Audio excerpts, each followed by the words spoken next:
NBM 719 710 376. Baik, di sini saya akan melakukan sebuah percobaan atau praktikum, yaitu mengenai untuk praktikum A. Untuk percobaan pertama pada praktikum 1 yaitu untuk mengetahui penyebab dan penyebab dan serta apa yang mempengaruhi nasi yang bisa menjadi berlendir. Nah, untuk percobaan kedua praktikum 1 kita akan melakukan sebuah percobaan, yaitu dengan air yang licin pada tepiannya. Apa yang menyebabkan air yang licin pada tepiannya, dan juga apa yang mempengaruhi air yang licin pada tepian bak mandi yang terbuat dari semen. Oke. Nah, di sini untuk percobaan yang pertama itu ada beberapa tujuan, ada 2 tujuan, dan untuk percobaan kedua juga sudah ada 2 tujuan. Yang pertama, untuk percobaan yang pertama itu ada 2 tujuan. Tujuan yang pertama itu untuk mengetahui apa yang menyebabkan nasi basi berlendir, dan untuk tujuan kedua pada percobaan pertama yaitu untuk mengetahui apa saja yang menyebabkan nasi basi yang berlendir. Nah, itu untuk percobaan pertama praktikum ke-1. Dan untuk percobaan kedua praktikum 1 itu ada 2 tujuan juga, yaitu tujuan yang pertama yaitu ada untuk mengetahui apa saja yang menyebabkan bak mandi atau kendi yang licin pada tepiannya. Dan untuk tujuan yang kedua yaitu apa saja yang mempengaruhi bak mandi atau kendi yang licin pada tepiannya. Nah, untuk alat dan bahan yang saya pergunakan itu diantaranya itu yang pertama ada HP atau handphone atau kamera, dan yang kedua itu ada wadah yang saya tempatkan untuk menaruh nasi basi dan juga air yang licin pada tepiannya. Bisa juga menggunakan baskom. Dan yang selanjutnya itu untuk bahannya sendiri saya menggunakan 2 bahan, yaitu yang pertama itu nasi basi yang berlendir, terus yang kedua itu ada air yang licin pada tepiannya. Untuk lebih jelasnya untuk percobaannya kita lihat di video selanjutnya ya. Oke, next video. Untuk percobaan yang pertama, saya sudah menyiapkan nasi basi yang berlendir untuk kita amati apa saja yang menyebabkan dan apa saja yang mempengaruhi nasi basi yang berlendir. Oke, untuk bahannya sendiri kita lanjut lihat proses pengambilannya ya. Saya sudah siapkan sendiri, itu ada nasi yang sudah saya diamkan selama kurang lebih 1-2 hari, yang sudah kira-kira sudah mulai berlendir seperti ini ya.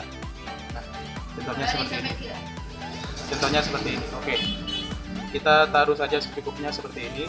Nanti kita amati proses apa saja sih yang menyebabkan nasi itu menjadi berlendir seperti ini, dan apa saja yang mempengaruhi nasi yang berlendir seperti ini ya. Oke, untuk video lebih jelasnya kita lanjut ke video selanjutnya ya. Oke, next video. Oke, untuk percobaan yang pertama yaitu apa yang mempengaruhi nasi basi yang berlendir. Di sini saya sudah siapkan yaitu nasi basi yang sudah berlendir seperti ini ya. Nah, sudah berlendir seperti ini. Nah, untuk hasil pengamatannya yaitu di dalam nasi yang berlendir ini terdapat beberapa bakteri. Di antaranya yang paling banyak terdapat di bakteri yang terdapat di nasi yang berlendir itu, di antaranya itu ada Bacillus cereus dan juga bakteri Salmonella. Nah, di mana kedua bakteri tersebut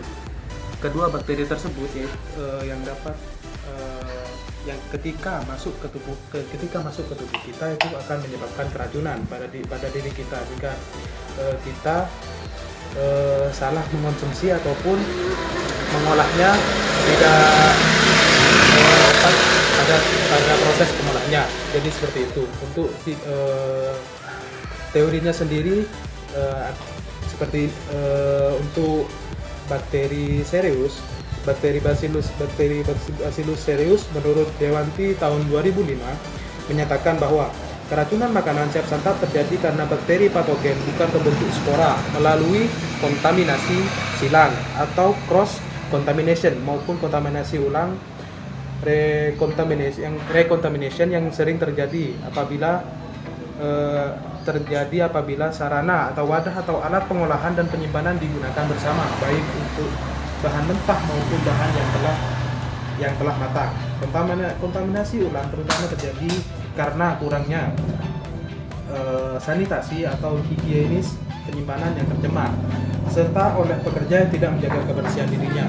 Dan untuk bakteri Salmonella sendiri itu menurut Shibuya tahun 2006 menyatakan bahwa sekitar 80% kasus keracunan tangan adalah akibat rendahnya tingkat kebersihan saat pengolahan makanan.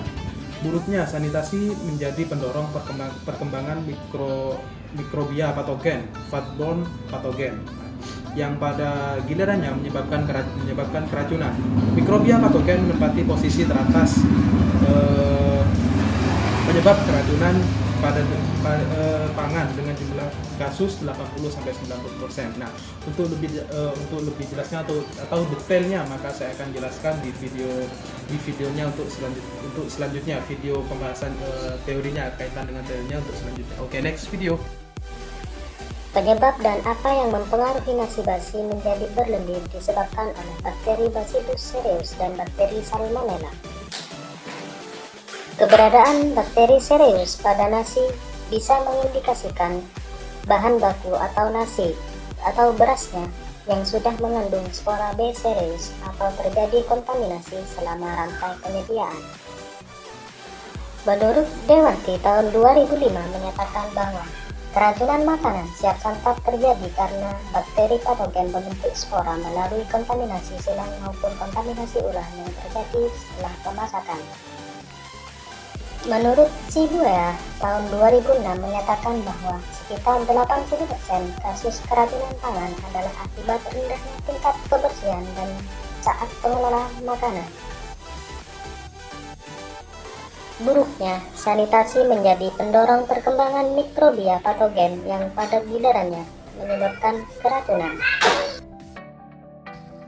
Oke, di sini saya akan melakukan proses pengambilan, yaitu pengambilan bahan untuk percobaan yang kedua, yaitu saya akan mengambil sebuah alga ataupun yang terdapat sebuah bakteri di sebelah belakang saya. Oke, untuk video lebih jelasnya, oke, kita langsung ke video. Oke, baik, di sini saya akan melakukan pengambilan lumut alga yang berada di pinggir bak mandi ini. Akan saya ambil secara perlahan alganya.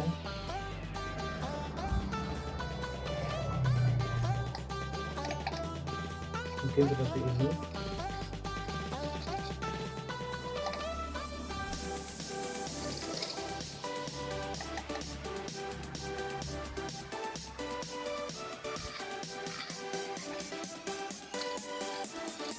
Nah, kurang lebihnya seperti ini. Nah, bisa dilihat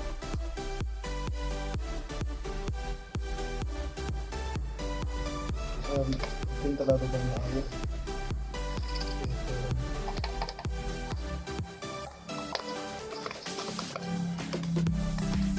Nah, jadi seperti ini.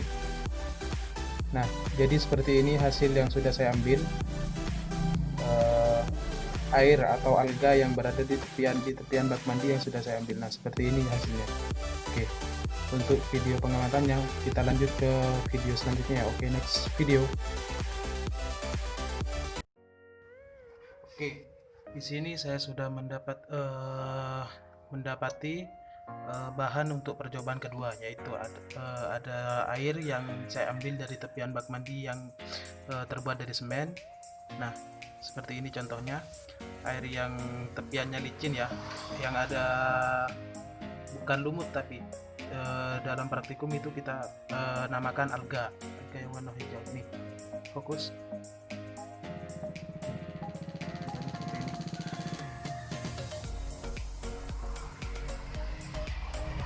Nah, kelihatan.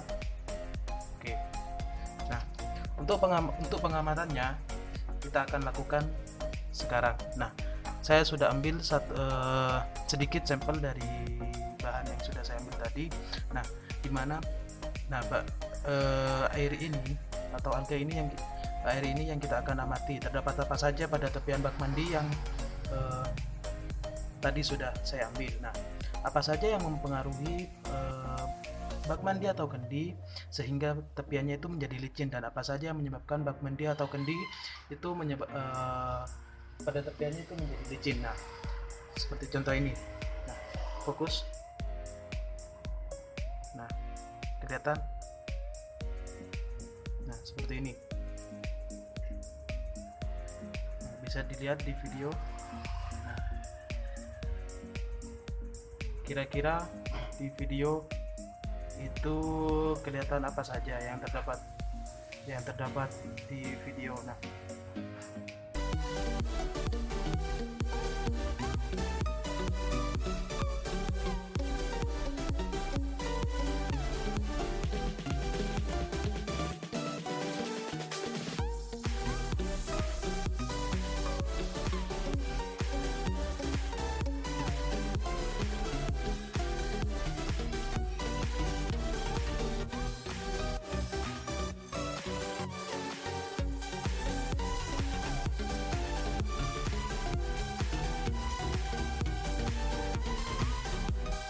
oke, di sini saya akan menunjukkan hasil percobaan saya pada kesempatan kali ini, yaitu pada pertemuan satu terdapat dua percobaan. Yang pertama dan kedua.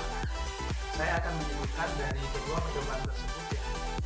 Untuk yang nasi jika didiamkan selama beberapa hari ataupun lebih dari 2 hari sampai nasi itu menjadi berlendir, dan lama kelamaan nasi tersebut akan tumbuh jamur di nasi tersebut. Nah, pada percobaan kali ini saya mencoba nasi basi itu supaya menjadi berlendir, dan apa sih yang tergandung di dalamnya.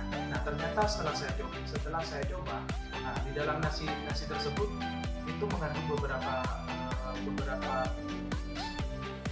bakteri. Di antaranya itu sendiri ada 2 bakteri yang memang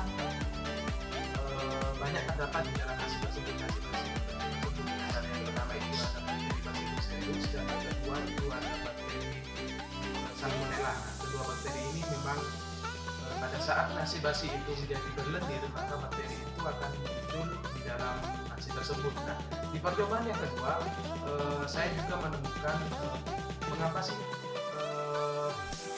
di pinggiran bak mandi atau kendi itu menjadi licin, apa penyebabnya dan apa yang mempengaruhinya. Nah, yang mempengaruhi pada tepian bak mandi atau kendi tersebut itu ada beberapa hal. Yang pertama itu ada jika air terus-menerus menggenang pada tepian bak mandi tersebut atau tepian tersebut, maka otomatis secara bak mandi tersebut akan tumbuh alga dan juga